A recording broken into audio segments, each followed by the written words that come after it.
The champagne glass trembled in Marcus Kane's hand as he raised it high above our anniversary dinner. "Here's to Robert," he announced, his voice dripping with mock celebration. "The man who peaked in the 90s and still thinks flip phones are cutting edge." The entire family erupted in laughter. My son joined in. My wife covered her smile with her napkin. Even the waiters at the restaurant seemed amused. But I sat there stone-faced, watching my daughter's husband humiliate me in front of 23 family members at what was supposed to be my 35th wedding anniversary celebration. Marcus had always been smooth. When Emma brought him home 3 years ago, he was all charm and promises. Designer suits, perfect teeth, and a handshake that screamed, "Trust me." He claimed to be a digital entrepreneur, but I never saw any actual business. What I did see were his expensive tastes and his talent for making my checkbook disappear.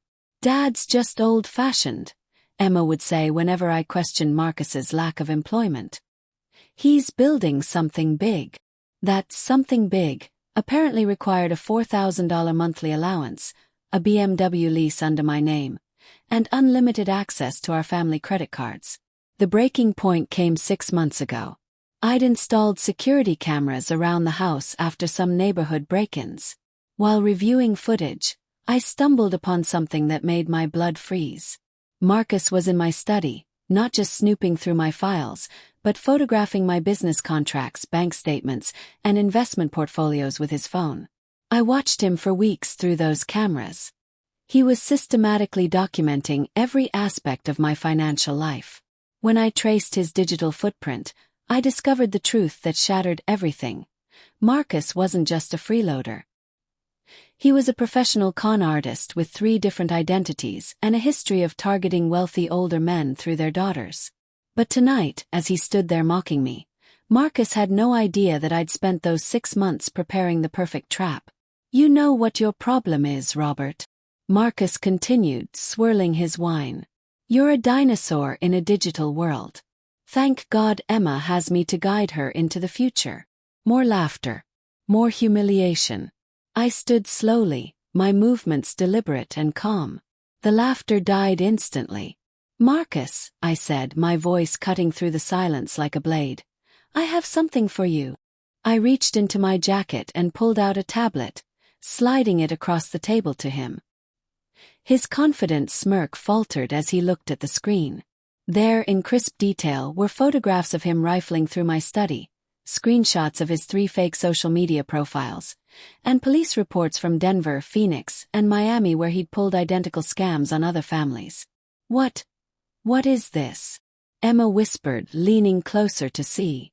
"Meet Marcus Kane," I announced to the stunned table. "Also known as Michael Keller, Martin King, and Matthew Cross. Professional con artist, wanted in 4 states, and the man who's been stealing from our family for 3 years." The color drained from Marcus's face like water from a broken dam. His hands shook as he tried to swipe away the evidence, but more pages kept appearing. Bank records showing the $180,000 he'd transferred to offshore accounts.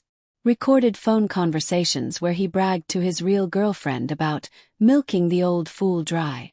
"Dad, this can't be real," Emma stammered, but her voice was already breaking as the truth crashed over her. "The FBI has been very interested in our evidence," I continued, never taking my eyes off Marcus. "Especially the part where you forged my signature on those loan applications. That's federal fraud, by the way." Marcus finally found his voice, though it came out as a croak. "Robert, please, I can explain." "No explanations needed." I pressed a button on my phone.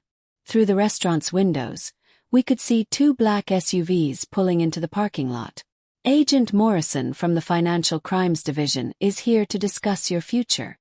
The restaurant fell silent except for Emma's quiet sobs. Marcus looked around desperately, but there was nowhere to run. The agents were already walking through the front door, their badges gleaming under the chandelier light.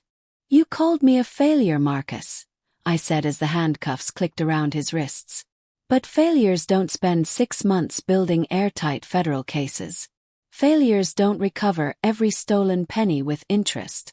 And failures certainly don't get standing ovations from FBI agents for their thoroughness. As they led him away, Marcus turned back one last time. The cocky con man was gone, replaced by a broken, desperate criminal who finally understood he'd targeted the wrong family. Emma looked at me through her tears. "Daddy, I'm so sorry. I didn't know." "You're my daughter," I said, pulling her close. "You were a victim too. But now you're free." Later, as our family tried to process the evening's revelations, my grandson tugged on my sleeve. "Grandpa, are you really old-fashioned?" I smiled, thinking about the months of digital forensics, cyber investigation, and federal coordination that had brought Marcus down. Sometimes, kiddo, being old-fashioned means you remember that respect is earned, trust is sacred, and justice always finds a way. The real last laugh came 3 months later when I received a letter from federal prison. Marcus was begging for forgiveness, claiming he'd learned his lesson. I filed it next to the thank you notes from his other victims we'd helped identify. Some people mistake patience for weakness. That's their first mistake. It's usually their last one too.